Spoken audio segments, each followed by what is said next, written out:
को। फिलहाल आपके जो दोस्त है, जानी दोस्त है, शायद आपकी ज़बान में मान सकते हैं, जिंदगी आलमगीर आलम पना बख्श दे सकते हैं, दे सकते हैं। क्या आप उनको बताएंगे? औलाद खान, ये राजे संभाजी राजे है, संभाजी राजे। तुम क्या जानोगे औलाद खान, तुम क्या जानोगे, क्या जानोगे संभाजी राजे को? ये तो मुझे कुछ पता नहीं, लेकिन आलमगीर आलम पना ने बताया है। औरंगजेबाची तेवढी एंट्री झाली। औरंगजेब आल्याबरोबर महाराज औरंगजेबाने पाहिलं तर संभाजीराजांना डांबलेलं। संभाजीराजांकडं औरंगजेबाने पाहिलं तसंच औरंगजेबाचे पहिले शब्द संभाजीराजाला, संभा, क्या तुम हमारे बातें मान सकते हो? संभाजीराजे चुप, एकही शब्द बोलायला तयार नाहीत। औरंगजेबाचं मात्र टाळकं सरकलं होतं, तसं औरंगजेब कडाडला। ए काफर, हम आपके साथ बात करने के लिए आए हैं। परवरदिगार का बड़ा शुक्रगुजार है, संगमेश्वर से यहां तक तुम सही सलामत आए हो। संभा, सिर्फ पहला सवाल, सिर्फ एक। संभा, हमें ये बताओ, क्या हमारा कोई आदमी तुम्हें मिल चुका है? म्हणजे माझा माणूस तुला कोणी मिळाला का? संभाजीराजे चुप। दूसरा सवाल, तुम्हारे पिताश्री ने क्या नाम था उस काफर का, तुम्हारे बाप का? शिवा। क्या उस शिवा ने लूटा हुआ खजाना कहां रखा है, तुम मुझे बता सकते हो?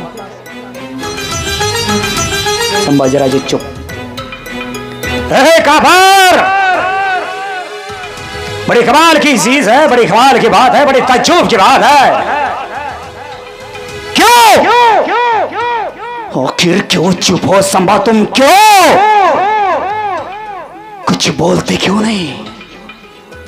सुना था तुम्हारी जबान तो बहुत चलती है, तो फिर क्या हुआ? कभी ये बोलता क्यों नहीं है? कवी कलाशाने औरंगजेबाला उत्तर दिला। औरंगजेबाला बोलले कवी कलाश, औरंग्या, अरे वाघ माझा संभाजीराजा, वाघ! अरे हाताला साखळदंड काय टाकतो रे? ए औरंग्या, अरे हातातल्या काढणे सोडून बघ ना। शेर है ये, शेर। बहुत खूब। औलाद खान तूने सुना है ये काफर क्या कह रहा है? ये काफर स्तंभा शेर है, शेर है। तो फिर हम कौन है? तुम कौन है बेवकूफ काफर? इस हिंदुस्तान के बादशाह हम। ये संभा तो काफर चूहा है, चूहा। इसलिए तो चुप। गलत औरंग्या, गलत। वाघाला हातपाय बांधून तर कोणी पण बोलल रे। शेर है क्यों संभा? तुम सचमुच शेर हो? बोलो संभा, बोलो, तुम्हारी जबान आखिर चुप क्यों है? बोलो। मग मात्र संभाजीराजांनी जबान उघडली। होय औरंग्या, होय। अरे शेरानी शेर, अरे औरंग्या, अरे बांगड्या तर आजपर्यंत मी बायकांच्या हातात पाहिल्या होत्या रे, लेकिन बांगड्या तर आज मला औरंग्या तुझ्या हातात दिसायला लागल्या। खामोश, खामोश, अब तक कुछ बोल नहीं रहे थे, लेकिन बोलने भी चले तो तुम क्या बोल रहे हो? खामोश! तुम्हारी जबान काट दी जाएगी। ते तसलं मारण्याचं भेव दाखायचं नाही आम्हाला, ते मारण्याचं भेव नाही दाखायचं. औरंग्या,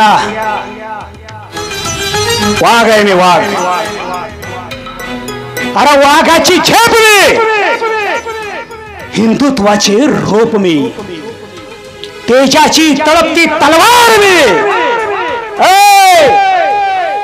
घाव झेलणारी ढाल मी, अरे त्यागाची शान मी.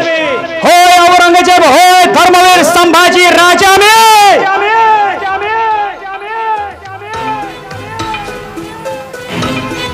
तुम क्या जानोगे शेर क्या होता है औरंगजेब. हातातल्या काढण्या काढून बघ, मग कळल तुला. इसका भर संभा की जबान बहुत बोलती है, बहुत बोलती है. औलाद खान, तुम बहुत अच्छी तरह से जानते हो, इन काफिरों की जबान बंद करना तुम बहुत अच्छी तरह से जानते हो.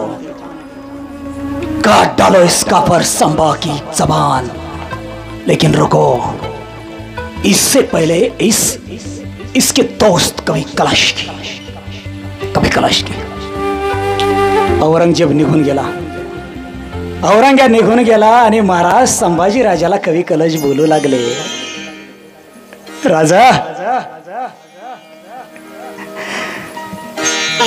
ओ राजा लय भाग्यवान मी.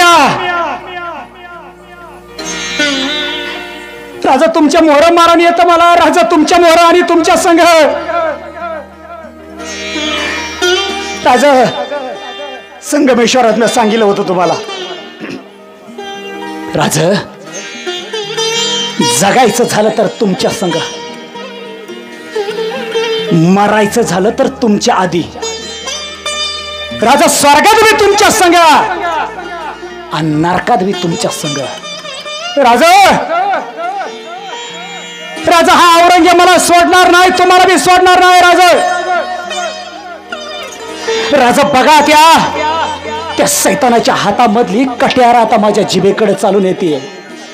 राजा तुम्हाला मुजरा होणार नाही. राजा या तुमच्या जीवलगाचा एका मित्राचा राजा मुजरा सही करावा. राजा मुजरा. जय शरचंड.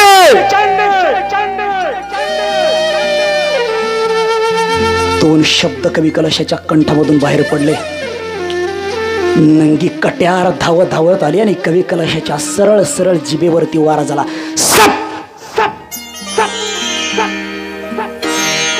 संभाजी महाराजांच्या अगोदर कवी कलशाला संपवलं गेलं. विश्वास बसणार नाही. एक नाही, दोन नाही, तीन नाही, तब्बल 41 दिवस बद अंमल चालला होता दोन्ही या रणांगणातल्या योद्ध्यांबरोबर. कशाच्या नावाखाली? फिर भी उसे मरने से पहले संभा के पास औरंगजेब आया और औरंगजेब फिर कहने लगा, संभा अच्छी जिंदगी है, अच्छी प्यारी जिंदगी है, आखिर क्यों मरना चाहते हो? क्यों मृत्यु को गले लगाना चाहते हो? काफिर संभा बोलो, क्यों? तुम्हारी उम्र ही कितनी है? सिर्फ 32-33 साल की, और इतनी जवानी में तुम मरना चाहते हो, आखिर क्यों? अरे मरणाचं भ्याव कोणाला दाखवतो रे औरंगजेब? अरे मरण आम्हाला घाबरतं, मरण आमच्या मोहर पळतं आणि आम्ही मरणाच्या माग पळतो. अरे हे मरणाच्या माग वखवत लावू नका औरंग्या. कसम महादेवाची औरंग्या, याला कदाचित जर तुझ्याकडून मी सुटलोच तर मग मात्र तुला जिवंत मी सोडणार नाही.